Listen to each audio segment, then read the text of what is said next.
달빛처럼 포근한 옛 이야기 월명야담입니다. 오늘도 건강과 웃음이 늘 함께 하시길 바랍니다. 구독과 좋아요로 함께 해주시면 더 많은 이야기를 들려드릴 수 있습니다. 자, 이제 달빛 같은 이야기 속으로 함께 걸어가 보겠습니다. 봄날의 따스한 햇살이 한양 저자거리에 내려앉던 그날이었습니다. 사람들의 웃음소리와 장사꾼들의 외치는 소리가 뒤섞이며 저잣길은 활기로 들떠 있었지요. 그 혼잡한 인파 한편에 한 사내가 터벅터벅 걸어가고 있었습니다. 남루한 옷차림에 바래진 갓을 쓴 그의 모습은 참으로 쓸쓸해 보였습니다. 바로 몰락한 양반가의 후손 장현우였지요. 연우는 어려서부터 학문에 뛰어났고 집안의 기대를 한몸에 받던 선비였습니다. 하지만 아버지가 관직에서 물러나시고 집안이 기울자 모든 것이 달라졌지요. 한때 넓은 사랑채에서 서책을 읽던 그는 이제 작은 초가삼간에서 끼니조차 제대로 잊지 못하는 신세가 되었습니다. 손에 붓을 잡을 힘조차 없어진 날들이 이어졌지요. 그날도 연우는 장터를 걸으며 어찌 입에 풀칠이라도 할 길이 없을까 궁리하고 있었습니다. 그때였습니다. 저만치 떠돌이 책장수 한 봉래가 낡은 멍석 위에 온갖 물건들을 늘어놓고 손님을 부르고 있었지요. 아이고, 좋은 물건들이 많이 있습니다. 누가 책 한 권 사시겠습니까? 봉래는 떠돌이 장사치였습니다. 어디서 온 것인지 진짜 이름이 무엇인지 아는 이가 없었지요. 다만 저잣거리를 떠돌며 온갖 헛 물건을 팔아 입에 풀칠을 하는 사람이었습니다. 그런 봉래가 오늘은 책들을 펼쳐놓고 있었지요. 연우는 무심코 봉래가 펼쳐놓은 물건들을 바라보았습니다. 대부분 낡고 해진 책들이었지요. 그러다 문득 한 권의 책에 시선이 멈추었습니다. 겉표지가 온통 기묘한 문양으로 덮여 있었고 오래된 세월을 견뎌낸 듯 누렇게 바른 책이었습니다. 연우는 자신도 모르게 그 책 앞에 무릎을 꿇고 앉았지요. 이 책은 얼마나 돼요? 연우가 물었지만 봉래는 대답 대신 그저 빙긋 웃기만 했습니다. 허허, 도령께서 눈썰미가 좋으시구려. 그 책은 평범한 책이 아니랍니다. 깊은 산중 폐사에서 가져온 것인데 글자도 기이하고 문양도 예사롭지 않지요. 제게도 무슨 내용인지 알 길이 없습니다만 연우는 조심스레 책을 집어들었습니다. 묵직한 무게가 손끝에 느껴졌지요. 책장을 펼치자 그 안에는 본 적 없는 기호들과 알 수 없는 글자들이 빼곡히 들어차 있었습니다. 한문도 아니고 언문도 아닌 묘한 형태의 글자였지요. 하지만 이상하게도 연우는 그 책에서 눈을 뗄 수가 없었습니다. 마치 오랜 세월 기다려온 무언가를 드디어 만난 듯한 느낌이었지요. 이 책을 얼마에 파시겠소? 연우가 다시 물었습니다. 봉래는 잠시 연우의 얼굴을 살피더니 천천히 입을 열었지요. 도령께서 간절히 원하시니 은 5냥만 주시지요. 은 5냥이라. 연우의 손이 떨렸습니다. 주머니에 남은 돈이 딱 그만큼이었지요. 그것은 보름은 버틸 수 있는 생활비였습니다. 그 돈으로 책을 사는 것은 미친 짓이었지요. 하지만 연우는 망설이지 않았습니다. 좋소. 이 책을 사겠소. 연우가 마지막 남은 돈을 봉래의 손에 쥐어주자 봉래는 빙그레 웃으며 책을 건넸습니다. 좋은 물건을 얻으셨습니다, 도령. 언젠가 그 책의 값어치를 알게 되실 날이 올 것입니다. 봉래는 의미심장한 말을 남기고는 재빨리 물건들을 챙겨 자리를 떴지요. 연우는 책을 품에 안고 천천히 걸음을 옮겼습니다. 그런 연우의 뒷모습을 지나가던 사람들이 수군거리기 시작했습니다. 저게 장판서 댁 손자라더니 이제 완전히 돌았구만. 그러게 말일세. 밥도 못 먹는 주제에 헌책이나 사고 다니다니. 살림은 거덜나고 정신까지 나갔으니 이제 집안이 완전히 끝장이로구만. 사람들의 비웃음이 연우의 귓전을 스쳤지만 그는 아랑곳하지 않았습니다.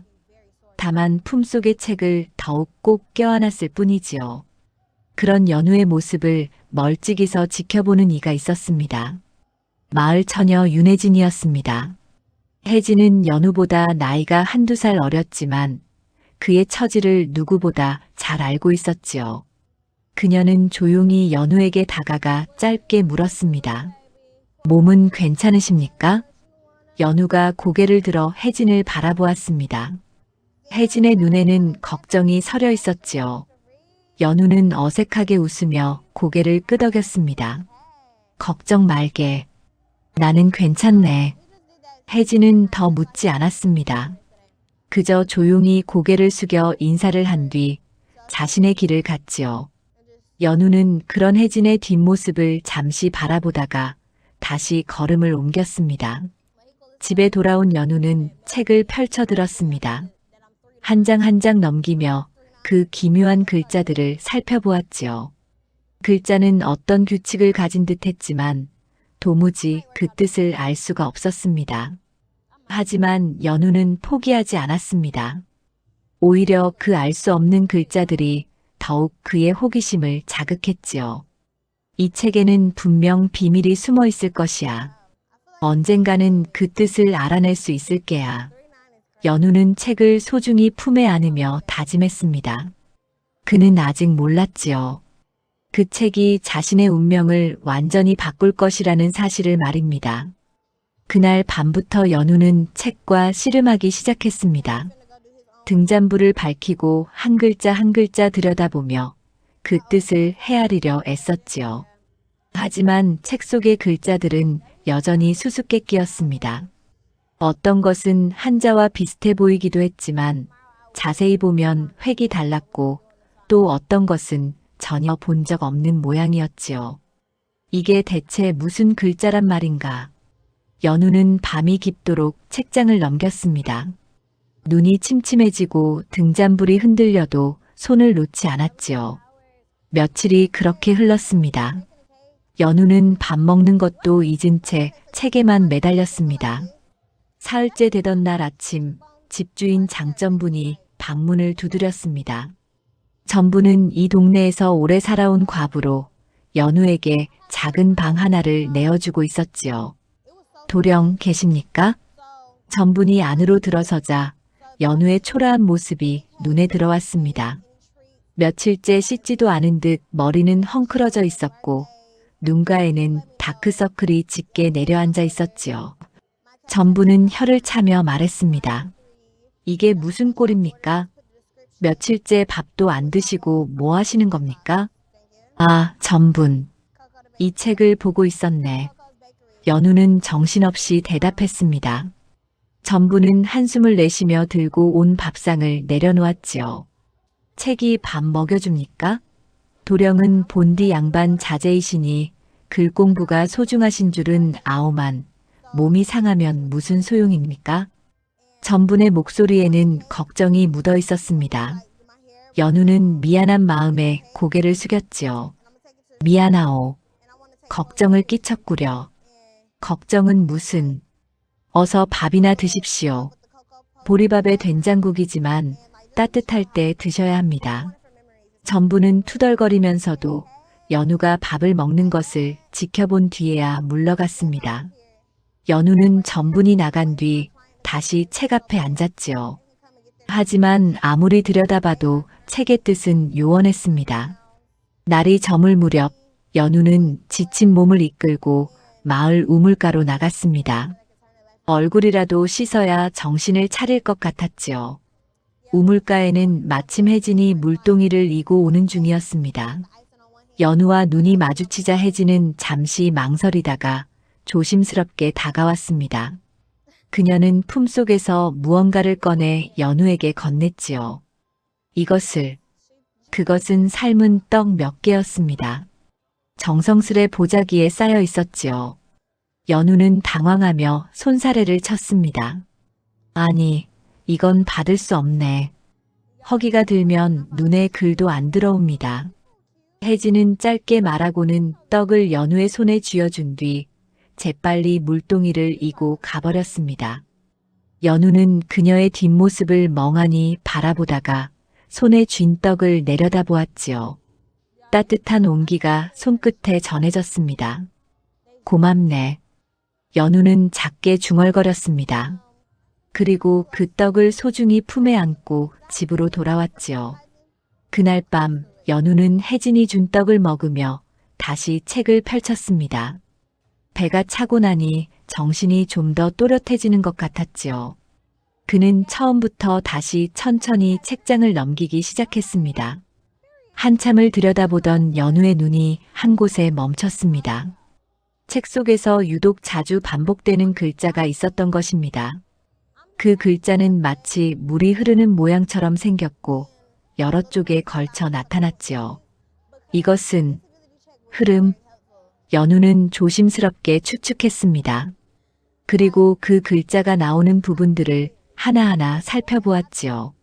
신기하게도 그 글자 주변에는 또 다른 기호들이 일정한 패턴으로 배열되어 있었습니다. 혹시 이것이 물의 흐름을 나타내는 것은 아닐까? 연우의 가슴이 두근거리기 시작했습니다. 처음으로 책의 비밀에 다가서는 것 같았지요. 그는 밤새도록 그 글자와 기호들을 분석했습니다. 어렴풋이 책이 단순한 글이 아니라 무언가를 설명하는 그림과 글의 조합이라는 생각이 들었지요. 동이 트기 시작할 무렵 연우는 마침내 한 가지 확신을 얻었습니다. 이 책은 땅과 물, 바람의 흐름에 대해 다루고 있다는 것이었지요. 비록 아직 모든 것을 해석할 수는 없었지만 이제 실마리는 잡은 셈이었습니다. 이것은 땅을 보는 법을 담은 책이로구나. 연우는 흥분을 감추지 못하며 중얼거렸습니다. 만약 이 책의 내용을 제대로 이해할 수 있다면 농사에도 쓸 수 있을 것이고 물길을 다스리는 데도 도움이 될 것 같았지요. 하지만 아직 갈 길은 멀었습니다. 책 전체를 이해하려면 더 많은 시간과 노력이 필요했지요. 연우는 잠시 창밖을 바라보았습니다. 동쪽 하늘이 붉게 물들어가고 있었습니다. 천천히 하면 된다. 서두르지 말자. 연우는 스스로를 다독이며 책을 덮었습니다. 그리고 비로소 눈을 붙였지요. 그의 손은 여전히 책 위에 올려져 있었습니다. 며칠 뒤 연우는 책을 들고 마을 근처 들판으로 나갔습니다. 책에서 본 기호들이 실제 땅의 모습과 관련이 있을지도 모른다는 생각이 들었기 때문이지요. 그는 책을 펼쳐들고 이리저리 들판을 살펴보기 시작했습니다. 책 속에는 구불구불한 선들이 그려져 있었고 그 옆에 여러 기호들이 배치되어 있었습니다. 연우는 그것이 물길의 흐름을 나타낸다고 짐작했지요. 그리고 실제 들판의 물길과 비교해 보기로 했습니다. 마을 동쪽 들판에는 작은 개울이 흐르고 있었습니다. 하지만 개울의 물은 제대로 흐르지 못하고 중간에 막혀 있었지요. 그 탓에 물이 고였었고 농토는 메말라 있었습니다. 연우는 개울가에 앉아 주변을 자세히 살폈습니다. 여기서 물이 막혀 있고 저쪽으로는 물이 흐르지 않는구나. 연우는 책의 그림과 실제 땅의 모습을 대조하기 시작했습니다. 신기하게도 책에 그려진 구불구불한 선의 패턴이 지금 눈앞의 개울과 비슷했지요. 그리고 책에는 특정 지점에 표시가 되어 있었습니다. 혹시 이곳에 문제가 있는 것은 아닐까? 연우는 책이 가리키는 곳으로 가보았습니다. 과연 그곳에는 큰 바위와 흙더미가 물길을 막고 있었지요. 언제 무너져 내린 것인지 알 수 없었지만 그것이 물의 흐름을 완전히 가로막고 있었습니다. 연우의 가슴이 두근거렸습니다. 책의 내용이 현실과 정확히 맞아떨어진다는 것을 확인한 순간이었지요. 그는 서둘러 집으로 돌아가 다시 책을 펼쳤습니다.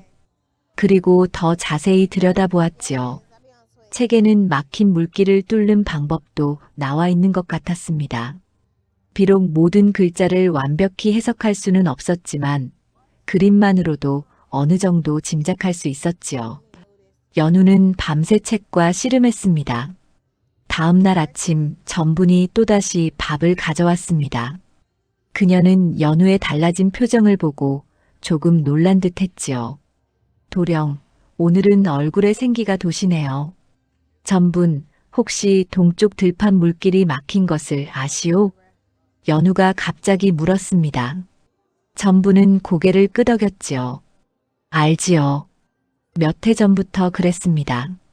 그 탓에 농사가 영 신통치 않아서 마을 사람들이 얼마나 애를 먹는지 모릅니다. 그것이 언제부터였소? 글쎄요, 한 3년쯤 되었을까요? 장마 때 산사태가 나면서 물길이 막혔다고 들었습니다. 그 뒤로 계속 그대로지요. 전분의 말을 들은 연우는 더욱 확신이 섰습니다. 책에 나온 내용이 틀림없다는 것을 알게 되었지요. 전분, 제가 그 물길을 뚫어볼까 합니다. 예, 도령이 무슨 수로? 전분은 의아한 표정을 지었습니다. 하지만 연우는 자신있게 대답했지요. 방법을 알아냈소. 한번 해보겠소. 그날 오후 연우는 다시 들판으로 나갔습니다. 이번에는 삽과 괭이를 들고 갔지요. 책에 나온 대로 물길을 다시 내기 위해서였습니다. 연우는 막힌 곳에 흙을 파기 시작했습니다. 땀이 비오듯 흘렀지만 손을 멈추지 않았지요.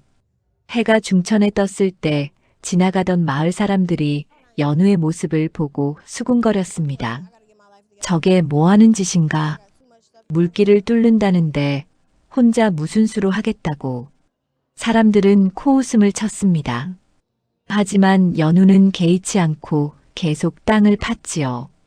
책에서 본 대로 정확한 위치에 물길을 내기 위해 신중하게 움직였습니다. 한참을 파던 연우는 잠시 쉬기 위해 삽을 내려놓았습니다. 그때 누군가 조용히 다가왔지요. 고개를 들어보니 혜진이었습니다. 물을 가져왔습니다.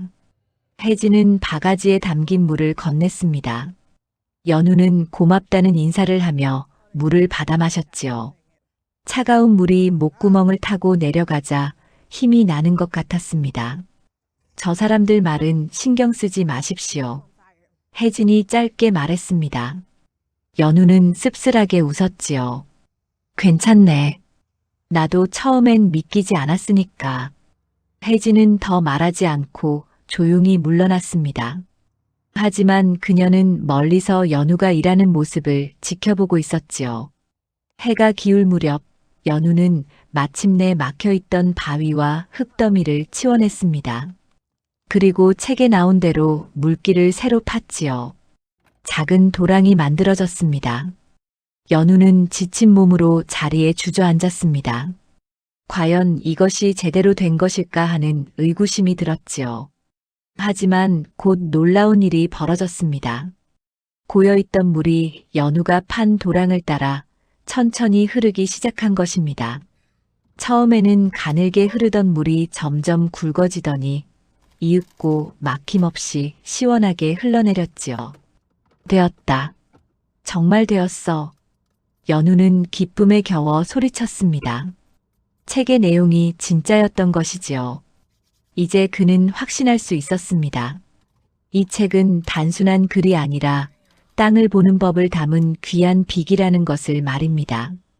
연우가 물길을 뚫었다는 소문은 삽시간에 마을에 퍼졌습니다.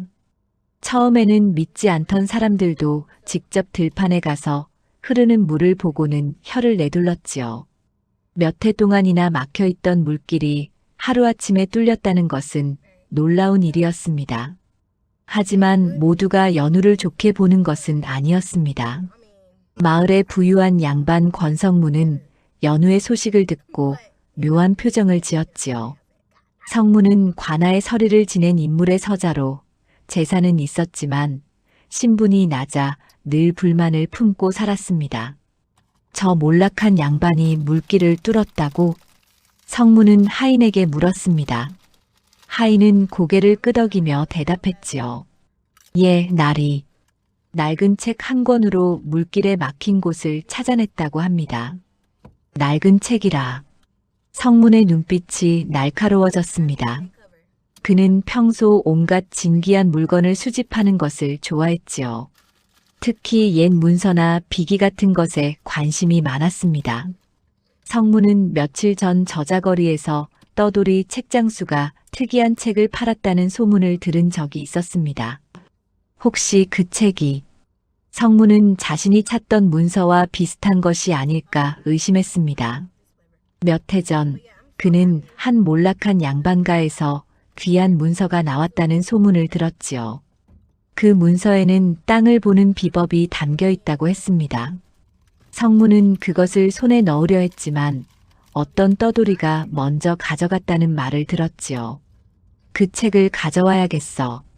성문은 탐욕스러운 미소를 지으며 중얼거렸습니다. 만약 그 책으로 땅의 흐름을 읽을 수 있다면 농토를 넓히고 물길을 다스려 더 많은 재산을 모을 수 있을 것이었지요. 한편 떠돌이 책장수 복례도 연우의 소식을 듣고 다시 마을로 돌아왔습니다. 그는 저자거리 구석에 자리를 잡고 연우의 집을 지켜보기 시작했지요. 복례의 눈빛에는 묘한 빛이 어려 있었습니다. 그 책을 제대로 쓸 줄 아는 자가 나타났구나. 복례는 혼잣말을 했습니다. 사실 그는 그 책의 가치를 어느 정도 알고 있었지요. 하지만 스스로는 읽을 수 없었기에 연우에게 팔았던 것입니다. 이제 책이 제 주인을 만난 것을 확인한 복례는 다시 그것을 손에 넣고 싶어졌습니다. 연우는 이런 움직임을 전혀 알지 못한 채 책 연구에 몰두하고 있었습니다. 물길을 뚫은 성공으로 자신감을 얻은 그는 더욱 열심히 책을 파고들었지요. 밤이 깊도록 등불을 켜고 책장을 넘기는 날들이 계속되었습니다. 어느 날 저녁 혜진이 연우의 집 앞을 지나가다 불빛이 새어나오는 것을 보았습니다. 벌써 삼경이 넘은 시각이었지요. 그녀는 걱정스러운 마음에 조심스럽게 문 앞에서 말했습니다. 도령, 아직 주무시지 않으셨습니까? 안에서 연우의 목소리가 들려왔습니다. 아, 낭자구나. 아직 자지 않았네. 몸 상하실까 염려됩니다. 이제 쉬셔야지요. 혜진의 목소리는 작았지만 진심이 담겨 있었습니다. 연우는 잠시 머뭇거리다가 대답했지요. 걱정해 주어 고맙네. 조금만 더 보면 잠자리에 들겠네. 혜진은 더 말하지 않고 조용히 돌아갔습니다. 하지만 집으로 가는 내내 연우가 걱정되었지요. 요즘 마을에서는 연우를 시기하는 사람들의 말이 많았습니다. 특히 성문이 연우에 대해 관심을 보인다는 소문이 돌았지요. 다음 날 성문은 직접 연우를 찾아갔습니다. 겉으로는 친절한 척하며 말했지요. 장도령, 그간 안녕하셨소? 물길을 뚫었다는 소식을 듣고 감탄하여 찾아왔소. 연우는 조심스럽게 성문을 맞이했습니다. 성문의 평판이 좋지 않다는 것을 알고 있었기 때문이지요. 별일 아닙니다. 다만 운이 좋았을 뿐입니다. 아니요, 그게 어디 운으로 되는 일이오? 분명 무언가 비법이 있었을 것 아니오? 성문은 넌지시 책에 대해 떠보았습니다.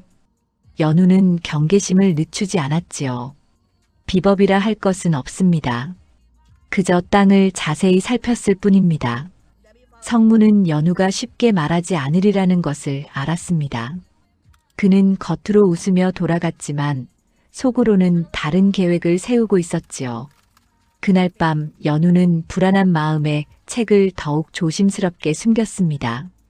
성문의 방문 이후 묘한 기운이 느껴졌기 때문이지요. 그는 책을 방 구석 항아리 밑에 감춰두었습니다. 이 책을 잘 지켜야 해. 연우는 다짐했습니다. 이 책은 이제 그에게 단순한 물건이 아니었지요. 가문을 다시 일으킬 수 있는 유일한 희망이었습니다. 성문의 방문 이후에도 연우는 책 연구를 멈추지 않았습니다. 오히려 더욱 깊이 파고들어 책의 비밀을 하나씩 풀어나갔지요. 물길을 뚫은 것은 시작에 불과했습니다. 책에는 훨씬 더 많은 지식이 담겨 있었지요. 어느 날 연우는 책에서 흙의 성질을 구분하는 방법을 발견했습니다. 어떤 땅은 물을 머금고 어떤 땅은 물을 흘려보낸다는 내용이었지요. 그리고 그에 맞춰 돌의 위치를 바꾸면 땅의 기운이 달라진다고 했습니다. 이것을 써먹어 볼까? 연우는 다시 들판으로 나갔습니다. 이번에는 물길을 뚫었던 동쪽 들판이 아니라 마을 서쪽의 척박한 땅으로 향했지요. 그곳은 오래전부터 농사가 잘 되지 않아 사람들이 포기한 곳이었습니다. 연우는 책에 나온 대로 땅을 살펴보았습니다. 흙을 손으로 만져보고 물이 어떻게 스며드는지 관찰했지요. 그리고 주변의 돌들이 어떻게 놓여 있는지 확인했습니다. 여기가 문제로구나. 연우는 물이 빠져나가는 길목에 큰 돌이 막고 있는 것을 발견했습니다. 그 돌 때문에 물이 땅속에 고여 뿌리를 썩게 만들고 있었지요. 연우는 괭이를 들고 땅을 파기 시작했습니다. 땀이 비 오듯 흘렀지만 연우는 멈추지 않았습니다. 큰 돌을 드러내고 책에 나온 대로 작은 돌들을 배치했지요. 물이 자연스럽게 흐를 수 있도록 길을 만들었습니다. 며칠이 지나자 놀라운 일이 벌어졌습니다. 고여있던 물이 빠지고 땅이 숨을 쉬기 시작한 것이지요. 메말랐던 흙에 생기가 돌았습니다. 이를 본 마을 사람들이 하나둘 모여들었습니다. 이게 어찌된 일인가? 저 땅이 살아났습니다. 사람들은 놀라움을 감추지 못했습니다. 10년 넘게 버려져 있던 땅이 하루아침에 달라진 것이지요. 한 늙은 농부가 연우에게 다가와 물었습니다. 도령, 어찌 이런 일을 해내셨습니까?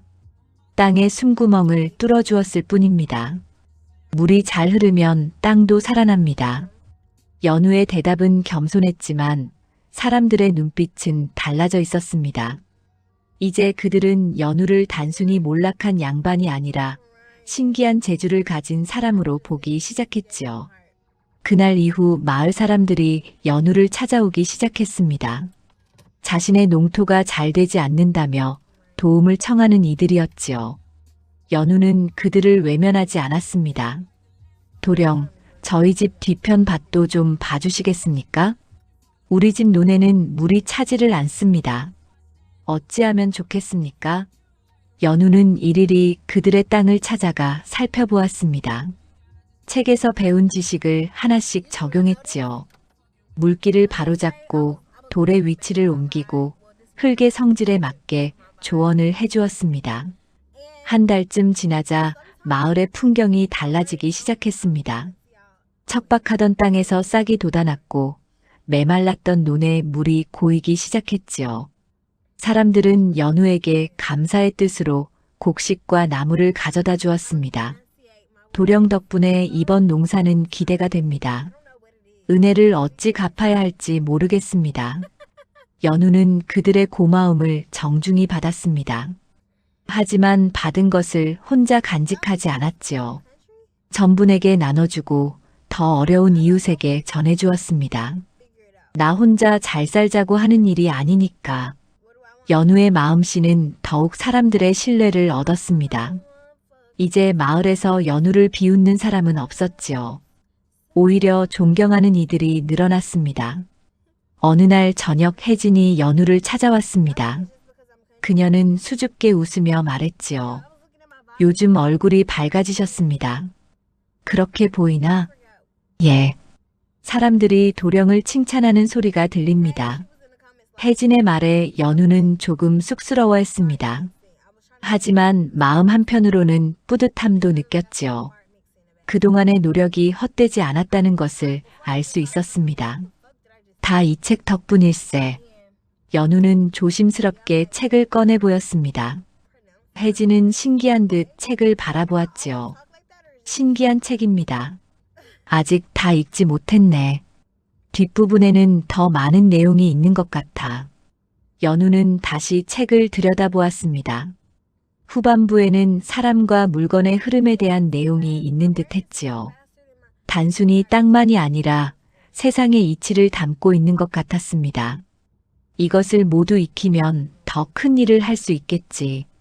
연우는 새로운 희망을 품었습니다. 이제 그의 삶은 완전히 달라져 있었지요. 몰락했던 가문도 다시 일어설 수 있을 것 같았습니다. 여름이 깊어갈 무렵 연우의 조언을 따른 마을 사람들의 농토에서 놀라운 결과가 나타났습니다.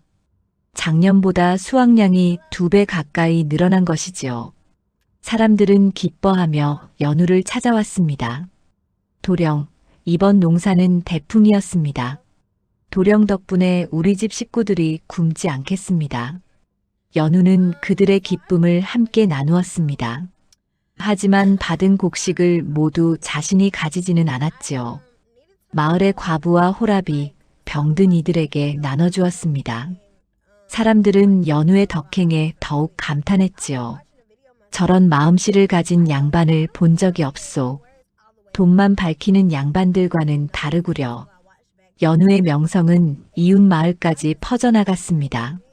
멀리서도 사람들이 찾아와 땅을 봐달라고 청했지요. 연우는 거절하지 않고 가능한 한많은 이들을 도왔습니다. 그러던 어느 날 관아의 하급 관리가 연우를 찾아왔습니다. 그는 공손하게 절을 하며 말했지요. 장도령, 사또께서 도령의 소문을 들으시고 한번 뵙고 싶어 하십니다. 사또께서 저를요? 연우는 놀랐습니다. 몰락한 양반인 자신을 관아에서 부를 줄은 몰랐지요. 관리는 고개를 끄덕이며 설명했습니다. 요즘 도령의 재주가 소문이 자자합니다. 사또께서 고을의 수리 문제로 고심하고 계시는데 도령의 도움을 받고 싶어 하십니다. 알겠습니다. 며칠 후에 찾아뵙겠습니다. 연우는 정중히 대답했습니다. 관리가 돌아간 후 연우는 깊은 생각에 잠겼지요. 이제 자신의 능력이 관아에까지 알려진 것입니다. 기회이자 동시에 위험일 수도 있었습니다. 그날 저녁 혜진이 연우를 찾아왔습니다. 그녀는 조심스럽게 입을 열었지요. 관아에서 사람이 왔다는 소문을 들었습니다. 그렇네. 사또께서 나를 부르셨다고 하더군. 좋은 일입니다. 혜진의 목소리는 조용했지만 그 안에는 진심 어린 응원이 담겨 있었습니다. 연우는 그녀를 보며 미소를 지었지요. 자네 덕분일세. 제가 무엇을 했다고 그러십니까? 힘들 때마다 곁에 있어주지 않았나. 그것만으로도 큰 힘이 되었네. 혜진은 얼굴이 붉어지며 고개를 숙였습니다. 그녀는 더 말하지 않고 조용히 물러갔지요. 그날 밤 연우는 다시 책을 펼쳤습니다. 이제 책의 전반부는 거의 이해할 수 있게 되었지요. 하지만 후반부는 여전히 어려웠습니다. 그곳에는 땅만이 아니라 사람과 물건의 흐름에 대한 내용이 담겨 있는 듯 했습니다. 연우는 한 장 한 장 천천히 넘기며 살펴보았습니다. 그러다 문득 한 구절에 눈길이 멈췄지요. 그것은 시장의 그림이었습니다. 사람들이 오가고 물건이 거래되는 모습이 자세히 그려져 있었습니다. 이것은 장터의 흐름을 나타낸 것인가? 연우는 자세히 들여다보았습니다. 그림 속에는 사람들이 많이 모이는 곳과 그렇지 않은 곳이 표시되어 있었지요. 그리고 물건이 잘 팔리는 자리와 그렇지 않은 자리도 구분되어 있었습니다. 땅의 흐름을 보듯이 사람의 흐름도 볼 수 있다는 말인가? 연우의 가슴이 뛰었습니다. 만약 이것을 제대로 이해한다면 단순히 농사만이 아니라 장사와 경제에도 적용할 수 있을 것이었지요. 마을의 저자거리를 더 번성하게 만들 수도 있을 것입니다. 연우는 흥분을 가라앉히고 차분히 글자를 해석하기 시작했습니다. 전반부에서 익힌 방법을 활용하여 하나씩 풀어나갔지요. 밤이 깊어갔지만 연우는 손을 멈추지 않았습니다. 다음 날 아침 연우는 직접 마을 저자거리로 나갔습니다. 책에서 본 내용을 실제로 확인해 보고 싶었지요. 그는 장터를 천천히 걸으며 사람들의 움직임을 관찰했습니다. 신기하게도 책에 그려진 것과 실제 모습이 비슷했습니다. 사람들이 많이 모이는 곳은 길목이 좁고 그늘이 있는 자리였지요. 반대로 사람들이 잘 가지 않는 곳은 해가 뜨겁게 내리쪼이거나 길이 좁은 곳이었습니다. 역시 맞아. 연우는 감탄했습니다. 이 책은 단순히 땅을 보는 법만 담은 것이 아니었지요. 세상의 모든 흐름을 읽는 방법을 담고 있었습니다. 연우는 집으로 돌아와 다시 책을 펼쳤습니다. 이제 새로운 세계가 눈앞에 펼쳐지는 듯 했지요. 만약 이것을 완전히 익힌다면 가문을 일으키는 것은 물론이고 더 많은 사람들을 도울 수 있을 것이었습니다. 이 책을 만난 것은 천운이었어. 연우는 감사한 마음으로 책을 어루만졌습니다. 그리고 더욱 열심히 공부하기로 다짐했지요. 아직 밝혀내지 못한 비밀들이 책 속에 숨어 있었습니다. 연우의 명성이 날로 높아지자 성문의 초조함도 커져갔습니다. 그는 더 이상 기다릴 수 없다고 판단했지요. 어둠이 깊게 내린 어느 밤 성문은 신복 하인두를 데리고 연우의 집으로 향했습니다. 조용히 하거라. 소리 나면 안 된다. 성문은 낮은 목소리로 하인들에게 일렀습니다. 그들은 담장을 넘어 연우의 작은 집 마당으로 들어섰지요. 다행히 집안은 조용했습니다. 연우가 깊이 잠든 듯 했습니다. 성문은 하인들에게 눈짓을 했습니다. 하인 하나가 조심스럽게 방문을 열려고 했지요. 하지만 그때였습니다. 마당 한쪽에 놓인 항아리에 하인의 팔이 닿았고 항아리가 덜컹거리며 큰 소리를 냈습니다. 쨍그랑. 연우가 잠에서 깼습니다. 그는 재빨리 일어나 밖을 내다보았지요. 어둠 속에서 움직이는 그림자들이 보였습니다. 누구냐? 연우의 외침에 성문과 하인들은 당황했습니다. 더 큰 문제는 마침 그 시각 집에 돌아가던 전분이 소리를 들었다는 것이지요.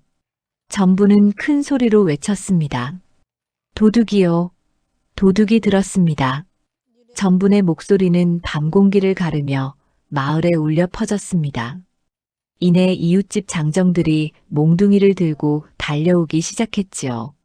성문은 상황이 급박하게 돌아가자 재빨리 판단했습니다. 물러나거라. 성문은 하인들에게 소리쳤습니다. 관아서리의 서자인 자신이 남의 집에 침입한 것이 들키면 큰 화를 입을 것이 분명했지요. 설령 양반이라 해도 야밤에 남의 집에 침입하는 것은 중죄였습니다. 하인 하나가 급히 방 안으로 손을 뻗어 책상 위에 책을 움켜쥐려 했습니다. 하지만 당황한 나머지 책을 떨어뜨리고 말았지요. 책은 바닥에 떨어져 책상 밑으로 굴러 들어갔습니다. 빨리 가자. 성문은 더 이상 지체할 수 없었습니다. 그들은 담을 넘어 어둠 속으로 사라졌지요. 장정들이 도착했을 때는 이미 침입자들의 모습은 보이지 않았습니다. 도령, 괜찮으십니까? 전분이 헐레벌떡 달려왔습니다. 연우는 고개를 끄덕이며 대답했지요. 다행히 다치지는 않았소. 도대체 누가 이런 짓을 한 겁니까? 장정들이 분개하며 물었습니다. 연우는 어둠 속에서 본 그림자를 떠올렸지요. 키가 큰 사내와 하인 둘. 누군지 짐작이 가는 부분이 있었지만 확실하지 않았습니다. 잘 모르겠소. 얼굴을 보지 못했으니 이놈들을 잡아야 하는데. 장정들은 주변을 살폈지만 아무런 흔적도 찾지 못했습니다. 결국 모두가 돌아가고 연우는 다시 혼자 남았지요. 그는 방 안으로 들어가 주변을 살폈습니다. 책상 밑에 굴러간 책이 보였습니다. 연우는 몸을 숙여 책을 집어들었지요. 그런데 이게 무슨 일입니까? 책이 떨어지면서 겉장이 조금 벗겨진 것이 보였습니다. 연우는 조심스럽게 겉장을 살폈습니다. 그리고 깜짝 놀라고 말았지요. 겉장 안쪽 표지와 본문 사이에 얇은 종이가 숨겨져 있었던 것입니다. 연우는 떨리는 손으로 그 종이를 꺼냈습니다. 종이에는 복잡한 도식이 그려져 있었습니다. 마치 거미줄처럼 얽힌 선들과 기호들이 빼곡히 들어차 있었지요. 연우는 등잔부를 가까이 당겨 자세히 살펴보았습니다. 이것은 책을 해석하는 열쇠로구나. 연우는 깨달았습니다. 이 도식이 바로 책의 난해한 글자와 기호들을 푸는 구조였던 것이지요. 마치 암호를 푸는 해독표와 같았습니다. 이것만 있으면 책의 내용을 훨씬 더 정확하고 빠르게 이해할 수 있을 것이었습니다. 연우는 밤새 도식을 연구했습니다. 조금씩 책의 구조가 명확해졌지요. 지금까지 어렴풋이 짐작했던 부분들이 확실하게 이해되기 시작했습니다. 이래서 책을 노린 것이로구나. 연우는 오늘 밤의 침입이 우연이 아니라는 것을 알았습니다. 누군가 이 책의 가치를 알고 빼앗으려 한 것이지요. 하지만 오히려 그들의 시도가 숨겨진 비밀을 발견하게 해주었습니다. 동이 틀 무렵 혜진이 걱정스러운 얼굴로 찾아왔습니다. 밤에 도둑이 들었다는 소문을 들었습니다. 무사하셔서 다행입니다. 걱정해 주어 고맙네. 보다시피 멀쩡하지 않은가. 연우는 웃으며 대답했지만 마음속으로는 경계를 늦추지 않았습니다. 이제 책을 더욱 조심스럽게 숨겨야 했지요. 그리고 도식을 활용하여 하루빨리 책의 모든 내용을 익혀야 했습니다. 앞으로 더 조심하셔야 합니다. 혜진의 말에 연우는 고개를 끄덕였습니다. 그는 이제 단순히 자신만의 문제가 아니라는 것을 알았지요. 이 책을 완전히 이해하는 것이 자신을 지키는 길이기도 했습니다. 숨겨진 도식을 발견한 뒤 연우의 책 해석은 비약적으로 발전했습니다.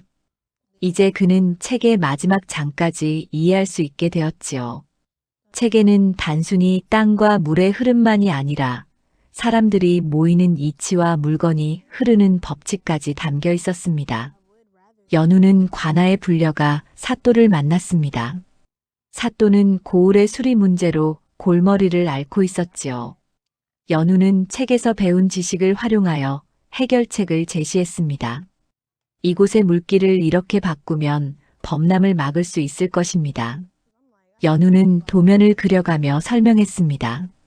사또는 감탄하며 고개를 끄덕였지요. 과연 소문대로 뛰어난 재주를 가졌구나. 이 일을 맡아주겠는가?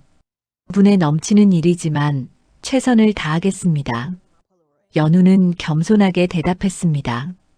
그리고 실제로 공사를 감독하며 수리 문제를 해결했지요. 사또는 크게 기뻐하며 연우에게 상을 내렸습니다. 그 소문은 더 멀리까지 퍼져나갔습니다. 이웃 고을에서도 연우를 초청했고 그는 여러 곳의 물길과 농토를 살려냈지요. 연우의 명성은 날로 높아졌습니다. 하지만 연우는 여기서 멈추지 않았습니다. 책의 후반부에 담긴 지혜를 활용하여 마을 저자거리를 개선하기 시작했지요. 사람들이 모이기 좋은 자리를 찾아주고 물건이 잘 팔리는 위치를 알려주었습니다. 이곳에 가게를 내면 손님이 많이 올 것입니다. 물건은 이렇게 배치하면 눈에 더 잘 띕니다.